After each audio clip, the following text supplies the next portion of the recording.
ako guys. Nagulat ako sa inyo ha. By the way, hi guys. Ito ako ngayon, nandito ako sa Sapa.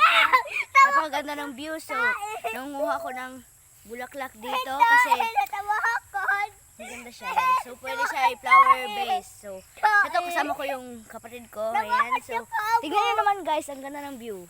Ayan. So kanina pa ako dito guys. So ayan, ito yung mga nakuha kong bulaklak. Ayan guys. So parang wala naman tong benta guys. Wala naman talaga kaming flower base kasi yung flower base namin nalagyan lang ng uyap. Nakala ko doon. So ayan guys. So dito ko kinuha yung mga bulaklak. Ayan. Ang ganda niya. So kawayan. First time ko nakakita nito. Ayan. Yung aso namin. Ayan. So makikita nyo dyan ang sapa. Ayan. Ang mga kung ano-anong halaman. So ayan. Dito yung mga gabi. Pwede nyong ulamin. Ayan. So pwede rin itong ulamin nung ganito na. So, dyan guys, kung gusto nyo pumunta dyan dahil gusto nyo ano bang tawag dong mga misisa? Yung freckles, magpakagat kayo ng lampinig doon. So, yan, pakagat kayo sa maraming lampinig dyan. Makaka-freckles talaga kayo. So, ayun. Ayun guys, tingnan nyo naman ang bundok. Mga lube. Ayan, ang ganda, diba? So, parang may buhaya dito guys. No? Oh, ang ganda. Ang daming basura, halatang inaalagaan.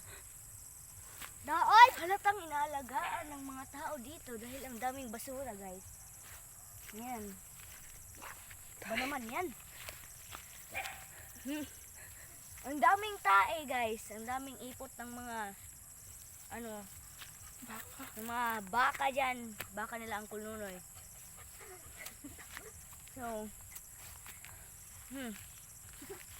kadiri. So ayan guys, my god, malapit na tayo sa Balite dito guys. Malapit na tayo sa Balite na may nakatirang kapre daw at siya ang naghahawak ng ating camera. Guys, ang layo na nangarating natin. Kinakabahan ako. Ayan! Tingnan nyo guys, may parang bukal na lunangan lang pala sa kalabaw. So, pwede kayo mag-swimming dyan ng kalabaw guys. Ba't ba hindi ko pa ito tinatapon? Ba naman yan?